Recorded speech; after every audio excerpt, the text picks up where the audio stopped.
रूस और यूक्रेन के बीच भीषण युद्ध छिड़ा हुआ है। रूस यूक्रेन पर कहर ढा रहा है। उसकी मिसाइलें और फाइटर जेट्स यूक्रेन में भारी तबाही मचा रहे हैं। यूक्रेन के कई शहरों पर भारी बमबारी की गई है, जिससे बहुत सी रिहायशी इमारतें मलबे के ढेर में बदल चुकी हैं। वहीं अमेरिका से हथियारों की सप्लाई होने के बाद यूक्रेन ने भी रूस पर हमले तेज कर दिए हैं। इस युद्ध के चौथे साल में भी इसके थमने के आसार दिखाई नहीं दे रहे। इस बीच यूक्रेन के राष्ट्रपति वोलोदिमीर ज़ेलेंस्की ने एक ऐसा बड़ा दावा किया है जिससे सनसनी फैल गई। ज़ेलेंस्की ने दावा किया कि रूस की ओर से पाकिस्तानी सैनिक युद्ध में उतारे गए हैं, जो जंग में यूक्रेनी सैनिकों से लड़ रहे हैं। यूक्रेन के राष्ट्रपति ज़ेलेंस्की ने एक्स पर बताया कि वो चांस्क इलाके में रूस के भीषण हमले के बाद यूक्रेन की 17वीं मोटराइज्ड इन्फेंट्री बटालियन के सैनिकों से मुलाकात करने गए थे, जहां उन्हें जवानों ने हैरान करने वाली बातें बताई। उन्होंने बताया कि युद्ध के मैदान में उनका सामना कई अलग अलग देशों से आए सैनिकों से हुआ, जो रूस की ओर से मुकाबला कर रहे थे। यूक्रेन का दावा है कि रूस की ओर से भाड़े के सैनिक लड़ रहे हैं, जो पाकिस्तान के अलावा चीन, ताजिकिस्तान, उज्बेकिस्तान के अलावा कुछ अफ्रीकी देशों से भी युद्ध में शामिल किए गए हैं।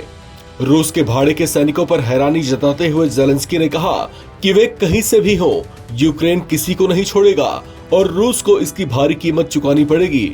हालांकि ये पहला मौका नहीं है जब ज़ेलेंस्की की ओर से इस तरह के दावे किए गए हैं।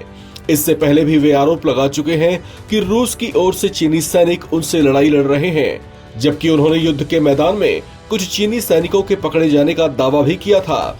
वहीं ज़ेलेंस्की ने यह भी बताया था कि रूस ने यूक्रेन के कुछ नागरिकों को भी बंधक बनाया हुआ है, जिन्हें छुड़वाने के प्रयास किए जा रहे हैं।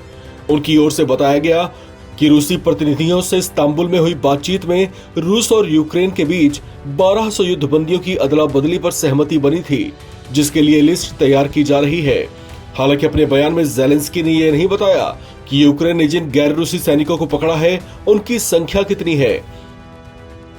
आपको बता दें कि रूस और यूक्रेन के बीच युद्ध से हालात लगातार गंभीर होते जा रहे हैं। इसे अगर जल्दी ही बंद नहीं किया गया तो ये एक बड़ा वैश्विक खतरा बन सकता है, क्योंकि इस युद्ध के चौथे साल में प्रवेश के बाद यूक्रेन के समर्थन में नाटो के सदस्य देशों ने रूस को आंखें दिखानी शुरू कर दी हैं।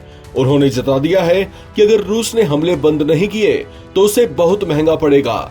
उधर ट्रंप भी पुतिन को 12 दिन का अल्टीमेटम दे चुके हैं, जिसमें से 7-8 दिन पहले ही निकल चुके हैं, जबकि रूस उसे बिल्कुल भी गंभीरता से लेता नहीं दिख रहा। अगर ये सब ऐसे ही जारी रहा तो संभावित खतरा बढ़ सकता है और फिर वो देखने को मिल सकता है जिसका डर दुनिया को सता रहा है।